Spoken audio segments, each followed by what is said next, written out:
తాకట్లో ఉన్న మీ బంగారాన్ని విడిపించి ఆ రోజు ఆన్లైన్ రేటుకి కొంటాం. Sharma gold company. నమస్కారం, వెల్కమ్ టు సుమన్ టీవీ. నేను గీతాంజలి. శ్రావణ మాసంలో ఎంతో విశేషంగా వరలక్ష్మి వ్రతాన్ని ఆచరిస్తారు, అలాగే లక్ష్మీ అమ్మవారిని పూజిస్తారు. వీటితో పాటుగా మంగళగౌరి వ్రతాలని మంగళవారం రోజున ఆచరిస్తారండి. ఖచ్చితంగా నియమం ఉంటుంది, కొంతమందికి నోముగా వ్రతాలుగా ఆచరిస్తారు. కొన్ని పదార్థాలు అమ్మవారికి ప్రత్యేకంగా వండి సమర్పిస్తారు. కొత్త పెళ్లి కూతుర్లు ఎవరైతే ఉన్నారో వాళ్ళతో ఈ వ్రతాన్ని ఆచరింపజేస్తారు. అలాగే పెళ్ళైన కొన్ని సంవత్సరాల వరకు కూడా ఈ వ్రతం ఖచ్చితంగా చేయాలని చాలా కుటుంబాల్లో ఆనవాయితీ ఉంటుంది. మరి ఆ వ్రతాన్ని అసలు ఎలా ఆచరించాలి? కొత్తగా చేస్తున్న వాళ్ళకి ఎన్నో సందేహాలు ఉంటాయి. అలాగే ఆ రోజున నియమంగా ఇవి ఉన్నాయి, ఖచ్చితంగా ఇవి పాటించాలంటూ ఏమైనా ఉన్నాయా? తెలుసుకుందాం. వీటన్నిటి గురించి వివరించేందుకు ప్రస్తుతం మనతో పాటు ఉన్నారు ప్రముఖ జ్యోతిష్యులు బ్రహ్మశ్రీ నందిభట్ల శ్రీహరి శర్మ గురువు గారు. వారితో మాట్లాడదాం. గురుగారు నమస్కారం అండి. వాగర్థావివ సంపృక్తౌ వాగర్థ ప్రతిపత్తయే జగతః పితరౌ వందే పార్వతీ పరమేశ్వరౌ. ఆదిత్యాయ చ సోమాయ మంగళాయ బుధాయ చ కురు శుక్ర శనిభ్యశ్చ రాహవే కేతవే నమః. శృంగేరి జగద్గురు పీఠాధిపతులకి, కంచి పీఠాధిపతులకి నమస్కారములు తెలియజేసుకుంటూ కార్యక్రమాన్ని ప్రారంభిద్దాం. గురుగారు, 29వ తారీఖు వచ్చిందండి, జూలై 29, ఫస్ట్ శ్రావణ మంగళవారం. ఇంకా విశేషం ఏంటి? మంగళగౌరి వ్రతాలు ఆచరిస్తారు. అసలు ఎందుకండి, మన శాస్త్రంలో ఏం చెప్పబడింది మంగళగౌరి వ్రతాల గురించి? మనకు శ్రావణ మాసం చాలా మందికి తెలిసినటువంటిది లక్ష్మీ అమ్మవారికి సంబంధించిందిగా కేవలం వరలక్ష్మి వ్రతమే చేసుకుంటారేమో, కానీ అనాదిగా సాంప్రదాయంగా వస్తున్నటువంటి ఆచారాలు శ్రావణ మాసంలో విశేషంగా పార్వతీ అమ్మవారికి, లక్ష్మీ అమ్మవారికి చాలా విశేషంగా చెప్పబడి ఉంది. మంగళవారాలేమో శ్రావణ మంగళ గౌరీ వ్రతం అని, అలాగే ఈ శుక్రవారాలు వరలక్ష్మి వ్రతం అని, సోమవారాలు శ్రావణ సోమవారాలని, అలాగే శనివారాలు శ్రావణ శనివారాలని శివకేశవులకి సంబంధించినటువంటి కుటుంబానికి ఈ 4 రోజులు కేటాయించడం జరిగింది. ఆదివారం ఎలాగో సూర్య భగవాన్ 5 రోజులు, ఇక మిగిలింది ఏందమ్మా బుధవారం గురువారమేగా. కాబట్టి శివకేశవులకి భేదము లేదు అని చెప్పడానికి సూచించే మాసము శ్రావణ మాసం. ప్రత్యేకించి ఈశ్వరుడిగా ఎందుకు చెప్పబడి ఉంది అని అంటే, ఇక్కడ ఆషాఢ శుద్ధ ఏకాదశి రోజున శయన వ్రతానికి వెళ్ళి కనుక శయనించడానికి వెళ్తారు ఆ యొక్క విష్ణు భగవానుడు. మరి సృష్టి స్థితి లయకారకాలలో స్థితిని అంటే రక్షించేటువంటి వాడు విష్ణు భగవానుడు కదా. విష్ణు భగవానుడు చిన్న లాజిక్ చెప్తాను, ఎందుకు సోమవారం ఇంత విశిష్టత అంటే, విష్ణు భగవానుడు నిద్రించే సమయంలో మేల్కొని సృష్టిని అంతా కాపాడగలిగే బాధ్యత ఈశ్వరుడి మీద. అందుకనే శ్రావణ సోమవారం, ఈ శ్రావణ మాసం భాద్రపదం, ఆశ్వీజం, కార్తీకం వరకు కూడా ఈశ్వర ఆరాధన గొప్పగా చేస్తారు. కాబట్టి శ్రావణ సోమవారం. అలాగే ఈసారి శ్రావణ మంగళగౌరి వ్రతం నాగపంచమితో, ప్రత్యేకం కదండి. మరి నాగుల పంచమితో స్టార్ట్ అవుతుంది. మన నాట శ్రావణ మాసంలో నాగుల పంచమి 25వ తారీఖు రోజున పాడ్యమి శుక్రవారం, శనివారం విదియ, ఆదివారం తదియ, సోమవారం చతుర్థి, మంగళవారం పంచమి, నాగుల పంచమి. నాగుల పంచమి ప్లస్ మంగళగౌరి వ్రతం. అసలు మంగళగౌరి వ్రతం అంటే శ్రావణ మంగళవారాలు ఎందుకు ఎవరు చేస్తారంటేనమ్మా, ముఖ్యంగా వివాహమైనటువంటి తర్వాత స్త్రీలు వివాహమైన తోడని వెంబడే శ్రావణ మాసం వచ్చి, అంటే సపోజ్ ఇప్పుడు మీకు చైత్ర మాసంలో వైశాఖ మాసంలో వివాహమైంది, వచ్చేది శ్రావణ మాసంలో. కాబట్టి వివాహమైన వాళ్ళకి మొట్టమొదటి శ్రావణ మాసం ఉంటుందో అప్పుడు ఈ వ్రతాన్ని పట్టుకోవాలి, ఆచరించి 5 సంవత్సరాల పాటు చేయాలి. 5 ఏళ్ళు చేయాలి. ఈ 5 ఏళ్ళు చేసి తర్వాత 5వ సంవత్సరం రోజున వాయనం ఇవ్వాలి. అంటే ఎలా ఈ యొక్క ఉద్యాపన చేయాలంటే, ఎవరైనటువంటి వివాహం జరుగుతున్న సమయంలో కన్యకి, వివాహం చేసుకునే కన్యకి ఆ యొక్క మాంగళ్యాన్ని సూచించేటువంటి ఈ తాళిబొట్లు ఇచ్చి వాయనం ఇచ్చుకోవాలి. ఇది ఆ ఆచారం. ఇలా చేయాలి. 5 ఏళ్ల పాటు ఖచ్చితంగా మావిడే చేసింది. వివాహమైన తెల్లారి తర్వాత వచ్చి శ్రావణ మాసంలో పట్టుకుంది.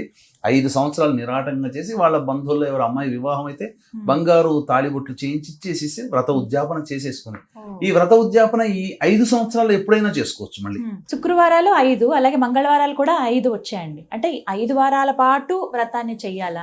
శ్రావణ మంగళ గౌరి వ్రతం 5 వారాలు, ఒక సంవత్సరం జరిగినట్టు లెక్క.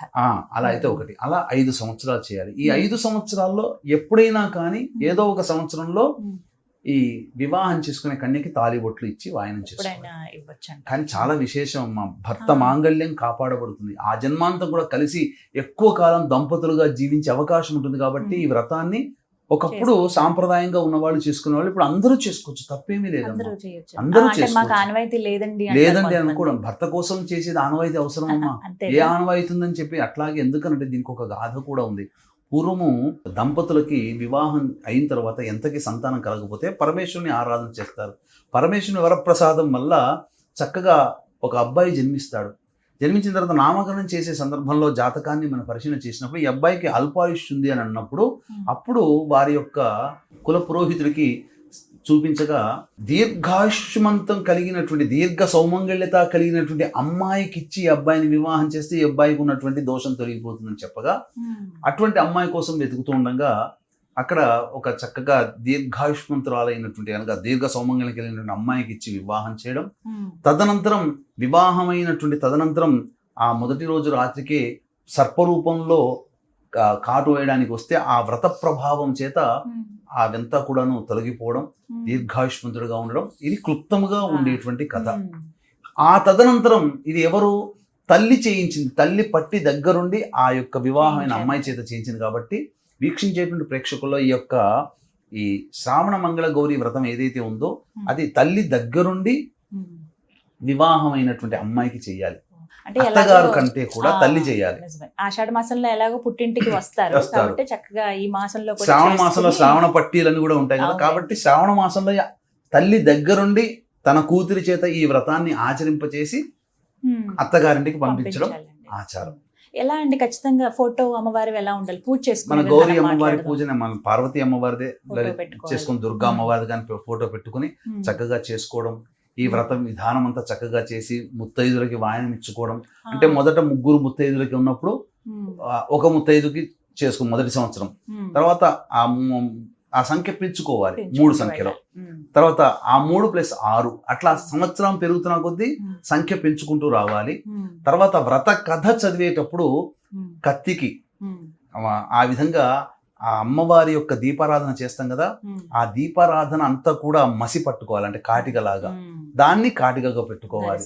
తర్వాత ఆ యొక్క అమ్మవారికి సంబంధించినటువంటివి నైవేద్యంగా పెడతారమ్మా. అంటే దీపపు ఒత్తులు ఉంటాయి కదా, ఆ పిండి ముద్దలు, ఆ పిండి దీపాలు దంపతులు భుజించాలి.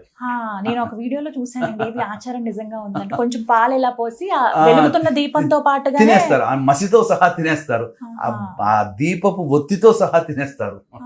ఉంది, చెయ్యాలి కూడా ఆచారం ఉంది. నేను చేశాను, మా ఇంట్లో నేను ఆచారం చేసినప్పుడు దంపతులు ఖచ్చితంగా చెయ్యాలి. కానీ విశేషం అమ్మా, అదే నూతన దంపతులు కాకుండా ఇప్పుడు గత సంవత్సరం అయిందనుకోండి, వాళ్ళు అప్పుడు ఆచరించలేకపోయారు అనుకోండి గురుగారు, మరి వాళ్ళు ఇప్పుడు చేసుకోవచ్చా, ప్రారంభించవచ్చా ఇప్పటి నుంచి? అంటే రెండో ఏడు అవుతుంది అయినప్పుడు చేయకూడదు, 3వ ఏడు చేయాలి, బేసి సంఖ్యలో ఉండగా చేయాలి. అటువంటి వాళ్ళు వచ్చే సంవత్సరం కోసం వేచి చూసి పెళ్ళైన 3వ సంవత్సరం ప్రారంభమయ్యే సందర్భంలో చేసుకోవచ్చు. అక్కడి నుంచి 5 అంటే 8 ఏళ్ళు వివాహం చేద్దాం. 3వ సంవత్సరం అయినా 5వ సంవత్సరం అయినా 7 ఇలా అయినా చేసుకోవచ్చు. 5వ సంవత్సరం ప్రత్యేకించి కుజదోషంతో ఉన్నటువంటి బాధపడేటువంటి అమ్మాయిలు కాత్యాయని వ్రతం ఈ శ్రావణ మంగళ గౌరి వ్రతం నాడు చేసుకోవాలి. చాలా విశేషం, అన్ని చాలా వ్రతాలు ఈ మాసంలో కాత్యాయని వ్రతం అనేటువంటిది చేస్తారు. అయితే బయట దొరికేటువంటి పుస్తకాలలో కాత్యాయని వ్రతంలో ప్రతిష్ఠ చేసేటువంటిది లేదు. మరి ఎలా గురువుగారు? అందుకని దానికి చక్కగా బ్రాహ్మణుని పిలిపించుకుని కాత్యాయని వ్రతం చేసుకుంటే చాలా మంచిది. ఆవాహన ఉన్నది కానీ ప్రతిష్టగా చేసేటువంటిది లేదు.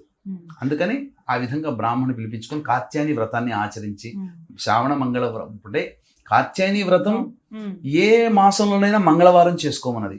కానీ విశేషించి కుజదోషంతో బాధపడుతున్నటువంటి వాళ్ళు, వివాహం కాలేకపోతుందని బాధపడే అమ్మాయిలు కాత్యాయని వ్రతాన్ని ఈ శ్రావణ మాసంలో కనుక చేసుకుంటే అద్భుతం. ఖచ్చితంగా కార్తీక మాసంలో కల్లా సంబంధం కుదురుతుంది అమ్మాయికి. అసలు సంబంధమే లేదు, ఖచ్చితంగా శ్రావణ మాసంలో చేసుకుంటే కార్తీక మాసంలో సంకోచమే అవసరం లేదమ్మా, సంబంధం కుదురుతుంది. అలాగే మంగళగౌరి వ్రతం చేసేటప్పుడు అండి పూర్ణాలు ఖచ్చితంగా వండాలని అంటారు, బూరెలు. అది అంటే నోము ఏదైతే నోచుకుంటారో బూరెలు అవన్నీ కూడా పూర్ణాలు చక్కగా చేసుకోవడం ఆచారం. అసలు ఒకప్పుడు తీపి పదార్థం అంటే అందులో శనగలతో చేసినటువంటి బూరెలు బెల్లం, అవును. అవి చేసుకుంటారు. అప్పాలు చేసి నైవేద్యంగా పెడతారు. బెల్లంతో చేసిన అప్పాలు, బియ్యము బెల్లంతో చేసిన అవునండి, అవును. ఇవన్నీ కూడా భుజించాలి కూడా. అంటే ధాన్యము భుజించాలని మనకు శాస్త్రంలో చెప్పబడింది. అందుకనే పెసరపప్పు వినియోగము, మినపపప్పు వినియోగము, శనగపప్పు వినియోగం, బియ్యం వినియోగం, బెల్లపప్పాలు చేస్తారు, బెల్లం బూరెలు చేస్తారు శనగపప్పుతో, మినపతో మినప గారెలు చేస్తారు నైవేద్యంగా. అలాగే పెసరపప్పు పాయసం లేదా పెసరపప్పు అన్నం కలిపినటువంటి దాన్ని ఈ యొక్క శ్రావణ మాసంలో భుజిస్తే శరీరం బాగా శక్తి చేకూరుతుంది. ఇన్ని రకాలుగా మనకు శాస్త్రం చెప్పబడింది. కాబట్టి చక్కగా శ్రావణ మంగళ గౌరీ వ్రతం ఖచ్చితంగా అందరూ చేసుకోండి. దగ్గరలోనే మంచి బ్రాహ్మణి పిలిపించుకొని ఆనవాయితీగా చేయండి. కొత్తగా వివాహమైన దంపతుల యొక్క దీర్ఘ సౌమంగళ్యత చాలా గొప్పగా ఉంటుంది. ఎందుకనంటేనమ్మా, చాలా మంది ఇప్పుడు వివాహాలు చేసుకుంటున్నారు. చేసుకునేటప్పుడు నాకు ఒక రకంగా పిటి అనిపిస్తుంది, ఇంకొక రకంగా అజ్ఞానంలో ఉన్నారేమో అనిపిస్తుంది. ఎందుకంటే లక్షలు పోసి ఈరోజు తెల్లవారి వాడిపోయే పూల మంటపానికి అంత గొప్పగా లక్షలు ఖర్చు చేస్తున్నారు. అలాగే గొప్పగా గ్రాండ్గా చేస్తున్నారు. సరే, ఎవరి తాహతు తగ్గట్టుగా వాళ్ళు ఎవరి ఆనందం కోసం చేసుకోవడంలో తప్పులేదు.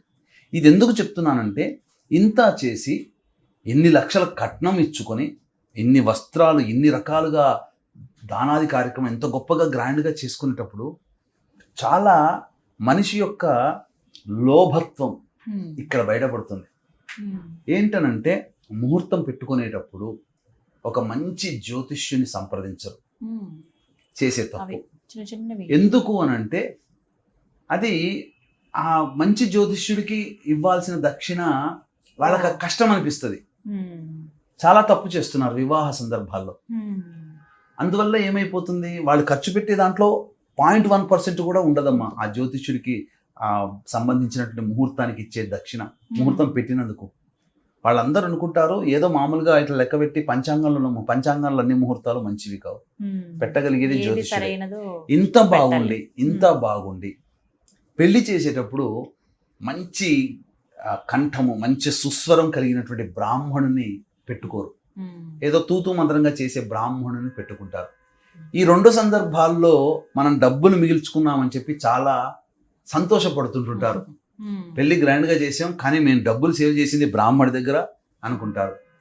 కానీ ఈ ముహూర్తంలో పెట్టినటువంటి అనగా ఎవరైతే సరిగ్గా పెట్టనటువంటి ఉంటారో వాళ్ళలో వివాహం సరిగ్గా చేయించినటువంటి దోషాల వల్ల వివాహం అయిన తర్వాత దంపతులకి కొన్ని ఇబ్బందికర పరిస్థితులు తలెత్తుతాయి. అందుకనే వివాహం అయిన తర్వాత చాలా మంది కొంతమందికి ఇబ్బంది కలుగుతుంది, భర్తకో భార్యకో, లేదా కొంతమందికి ఇద్దరి మధ్య మనస్పర్ధలు వస్తాయి. ఇవన్నీ దోషం రాకుండా ఉండాలంటే వివాహం అయిన తర్వాత వచ్చి శ్రావణ మాసంలో మంగళగౌరి వ్రతాన్ని ఆచరించండి. ఆ ముహూర్త దోషాలు ఈ మంగళగౌరి అమ్మవారు తన్నేస్తుంది. అసలు సంకోచమే లేదు, సమస్య లేదు. ఖచ్చితంగా వివాహమైన ప్రతి ఆడపిల్ల మంగళగౌరి వ్రతం చేయించండి, తప్పకుండా మంచి జరుగుతుంది.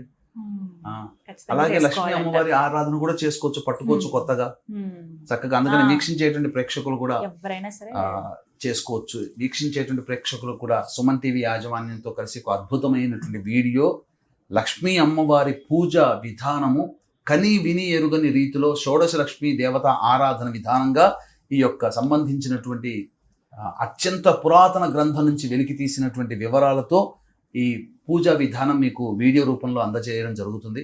1వ తారీఖు తర్వాత సుమన్ టీవీ ద్వారా మీకు వీడియో అందించడం జరుగుతుంది. దాన్ని దగ్గర పెట్టుకొని లైక్ చేసుకొని పెట్టుకోండి. పూజ చేసే 1-2-3 సార్లు చూసిన తర్వాత మీకు అలవాటు అయిపోతుంది.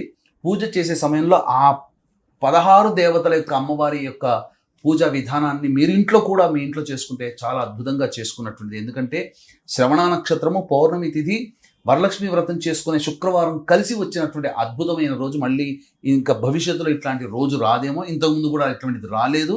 ఇటువంటిది సందర్భంగా మీరు ఆచరించండి, తప్పకుండా మీకు మంచి జరుగుతుంది. దీన్ని పురస్కరించుకొని మన పీఠమాధ్వర్యంలో చక్కగా లక్ష్మీ అమ్మవారి యొక్క షోడశ లక్ష్మీ అమ్మవారి యొక్క పూజా హోమములు అనేటివి చేయించడం జరుగుతుంది.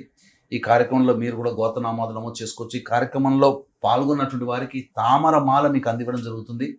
ఈ కార్యక్రమంలో పాల్గొనడం ద్వారా వివాహ సమస్యలు, ఆర్థిక సమస్యలు, దాంపత్య సమస్యలు 1-2 మనసులో ఏ పని అనుకుంటామో ఆ పనులలో ఆటంకాలు వచ్చేవన్నీ కూడాను తొలగిపోతాయి.